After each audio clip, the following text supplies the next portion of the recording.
Not having the right home buying plan for 2025 can cost you thousands of dollars. And since so many of my clients have been asking me about buying a house in the upcoming months, I wanted to make this video for you all. So in today's video, we're going to be covering everything from the loan pre-approval process to searching for homes, getting your offers accepted, and so much more information. So if you want to learn about the entire home buying process, then this video is for you. But first, for those of you who haven't met me yet, my name is Brock and I'm a real estate agent right here in San Antonio, Texas. And I help folks just like you buy and sell homes all over San Antonio and the surrounding areas. So if you're looking to make a move in the next few days or even the next few months, please do not hesitate to reach out to me. I have all of my contact information down below and I would love to hear from you guys here soon. All right, now there are a number of steps we're going to cover here, but the first step in buying a house is actually making the decision to buy one. Now there are a number of factors that can influence the decision, and one of the things is that it should really align with your goals that you have for yourself, right? Does owning a home really help you out with the goals that you're trying to accomplish? I mean, if you know you're going to be moving to a new city or state soon, maybe that's not quite on your list yet, but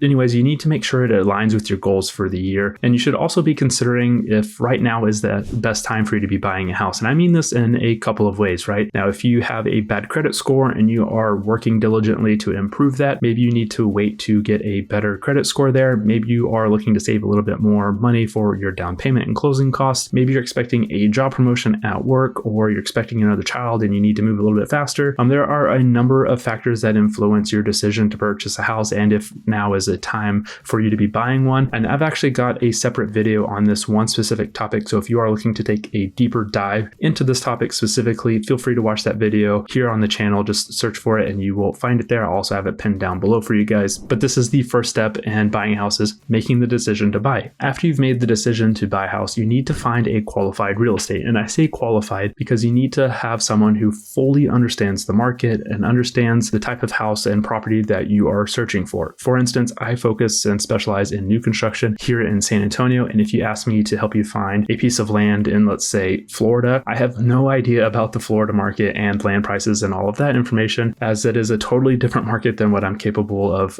helping you with. So if you are looking for a qualified real estate agent here in San Antonio, please reach out to me directly and I would be happy to help you personally on your journey to finding a property that fits all of your needs. However, if you are looking outside of San Antonio and the surrounding areas, maybe you're looking in another state or another part of Texas specifically, I can help you find a qualified real estate agent that will help you with your goals. So again, please don't hesitate to reach out. I've got a network of agents in all 50 states that can help you accomplish your goals there. So finding a real estate agent that you mesh with and understands your goals and is qualified and knowledgeable of the market is a very important step. Now, after you find an agent that you want to work with, the next step is getting a pre-approval. This does a couple of things for you guys. And the biggest thing here is that it shows sellers that you are serious about purchasing a house. So whenever you go to make offers on homes, which we will touch on here shortly, is a way to show the sellers that, hey, I have the financial ability to purchase this house if we go through with this and agree to everything together. And it just shows your commitment there. Not only does a pre-approval show sellers that you're serious, it shows an agent that you're serious and also provides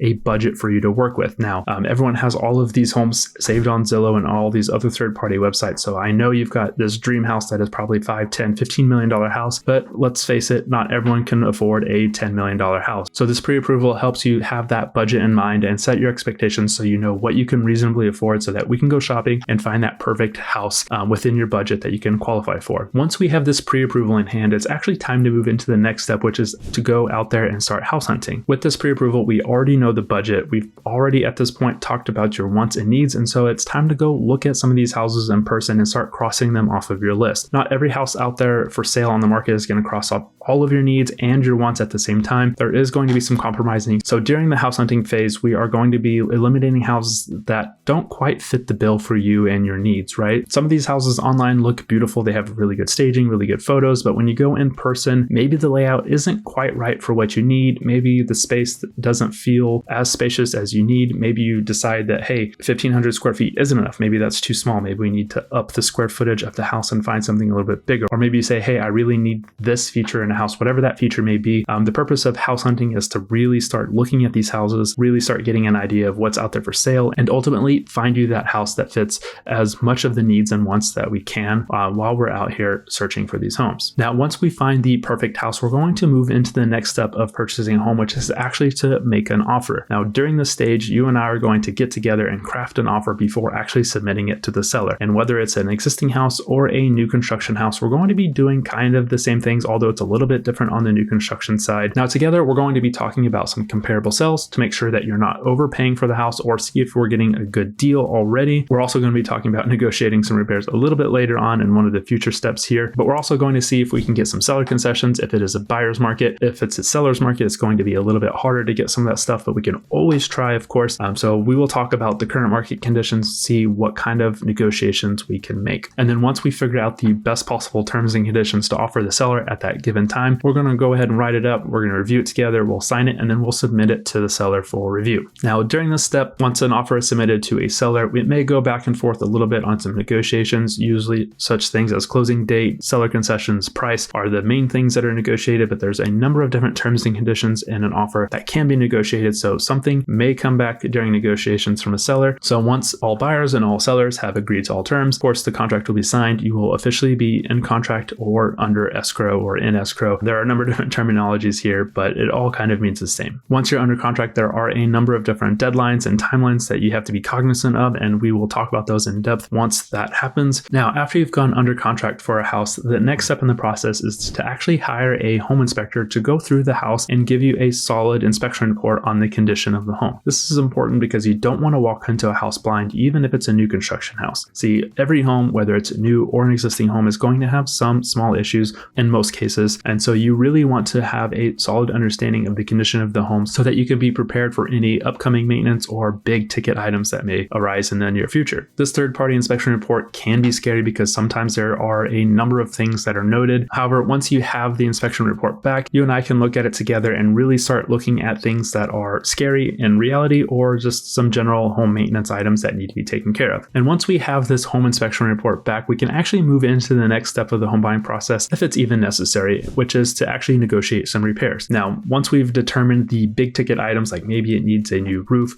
maybe there's some foundation issues that need to be addressed, maybe the HVAC system isn't working, whatever it may be, we can use this third-party inspection report as leverage to negotiate some of these repairs. And some of the negotiations may be actual repairs that are done to the house, or maybe the sellers decide to give you some additional money at closing to help you repair those items once you become the owner of the house. Either way, we will work through negotiations and see what is best for the scenario. Especially if you're using a VA loan, there are some things that may have to be done in order to get the VA loan approved by the underwriters. And so we will talk together to make sure we have a solid strategy and some really good negotiations to make sure that you have the best possible outcome for your situation. Now, this next step is about securing your financing with your mortgage lender. Now, this step is probably going to be ongoing throughout most of the entire process, but you will be working closely with your lender, the underwriter, and any loan assistance that they have to make sure that you give them everything you need to finalize the loan. They may be asking for a number of different things throughout the process, so you will be working closely with them to give them all the documents they need, answer any questions they have, so that you can help finalize the mortgage side of the house and actually secure a loan for your new house. Now, the next step is also kind of in the background while we're doing the negotiations and all that fun stuff, but is the title search and insurance. So in the background, the title company will be doing a title search to ensure that the ownership is transferring very cleanly from the current owner to you as the new owner. They'll also be providing you various documents and asking for things in the background. So you'll want to work closely with them and respond to all of their, requests for information. Also, you're going to be wanting to shop around for home insurance. So you can use any home insurance provider out there that you would like to use, but it's definitely a good recommendation to check out a few different insurance companies to make sure that you have the best possible rate and coverage for you and your family. Now, the next step in the process is actually receiving your closing disclosure. Now, this disclosure is going to be provided to you by the lender no less than 3 days before closing. Once you receive the closing disclosure, you're going to want to look at it pretty thoroughly because it has a lot of information on it. Some of the most important and key items you want to look at is going to be the interest rate that they have stated on there. You want to make sure it's what you agreed to with your lender, as rates change regularly. So make sure that the interest rate is what you agreed to. You also want to look at your monthly payment because this is what you're going to be paying every single month for the next 30 years if you have a 30-year loan. And you also want to look towards the bottom of the first page, which is going to have the amount of cash that you need to bring to closing. Now, if you have something there, if you have an amount there, you want to make sure that those funds are readily available. So if you have them tied up in like a 401k or some stocks, or maybe you need to transfer them from one bank to another, you need to make sure to go ahead and get those funds ready to move. Leave them in your bank account because you do not need to bring the actual cash and physical cash to closing. Instead, you will be wiring this to the title company, and you can actually do this ahead of time. I recommend wiring this, in fact, ahead of time so that it has enough time to get from your bank to the title company and they can receive those funds. But of course, please verify wiring instructions with the title company directly over the phone or in person before you even send these funds. There is a lot of wire fraud that happens around real estate transactions because there's a lot of money that moves in a real estate transaction. So make sure the right amount is going to the right place before you send it. After you've received and looked over your closing disclosure, the next step is to actually prepare for closing. Part of that involves sending those funds that we just talked about over to the title company, but you're also going to want to arrange your movers, right? If you're using a moving service to help you pack and move your furniture and all of your items, I know moving is very stressful, so that is, you can arrange that ahead of time and make sure it is as seamless as possible. That will be a huge help to you and your family. Another thing you want to think of is actually transferring your utilities or starting service for utilities at your new house. Usually with the new construction builders, they give you a grace period of like 3 to 7 days to transfer utilities, and then they cut it off. So you don't want to be without, water and electricity, especially with the heat that we have in San Antonio. So please make sure that, electricity, water, gas, if you have the gas appliances at your house, that they're all scheduled to start within, 3 to 4 days of you moving into the house. Sellers will often also cut off utilities either before, closing happens or very shortly after, because they don't want to pay for those utilities for anyone else. So you don't want to move into a house without utilities. So please make sure that you set those up ahead of time, because it can take, a couple of business days for some of the utility companies to actually get out there and start the service to the home. And then final note here on getting ready for closing is just to update your address. I know there are a number of places to update them, everything from your bank to maybe your doctors. Maybe you need to let family members know. There's so many places that you want to update your address just so that people have the right and correct mailing address for you, so that you don't miss out on anything and that everything is correct and updated. Now, the next step in the process is actually to do a final walkthrough on the house. Usually we do this the day before or the morning of closing. And so this final walkthrough, you and I will be walking through a house together to make sure that everything is looking good to go. And what I mean by this is if, a seller was moving out of the house, you want to make sure that they didn't leave any extra like holes in the wall or really mess up the floor or anything like that, because, damage can happen when you're moving out of a house. Of course, please expect some normal wear and tear as people are moving, but if there's anything like significantly damaged, we want to make sure that gets addressed before you close on the house.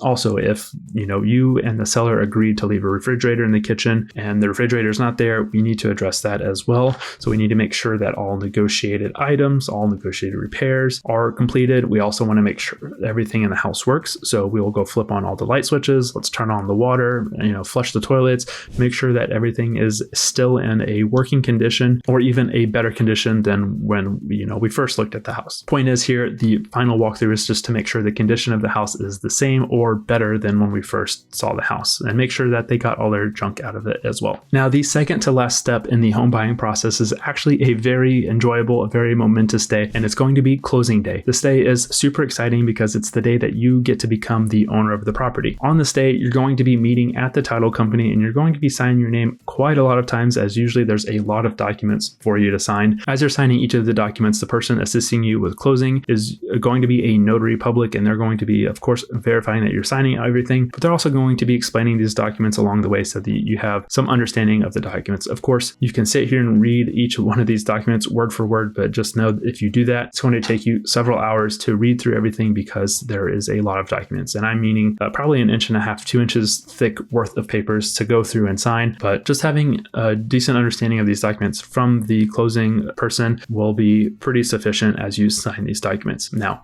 if you haven't already at this point, it's very imperative that you send in any closing funds that you need. This is the cash to close that was on your closing disclosure. So please send that in soon. But once you've signed all of the documents, it's going to be sent back over to the lender to do a final review. And once we receive this funding approval from the title company, you are actually able to receive your keys because everything is finalized and approved at that point, and you can actually go ahead and move into your house, which is the final step in the process. So once you grab those keys from the title company or your real estate agent, you can definitely go ahead and start moving all your belongings in, getting everything organized, set up, and get settled into your brand new house. All right, so I know that was a ton of information that I just threw at you guys, but if you would like a personal homebuyer checklist for yourself to use during your move, please go ahead and send me an email directly with that request for that checklist, and I'd be more than happy to send you over a free checklist for you guys to use. And also, if you have any detailed questions about the home buying process, process, I would be more than happy to answer any questions that you have as well. Feel free to drop a comment down below, or again, send me an email and I'd be happy to get you an answer for you guys. So with that, if you haven't already, please go ahead and like the video. And while you're there, hit that subscribe button and tap the bell icon. Doing both of those things will make sure that you are notified the very next time I make a video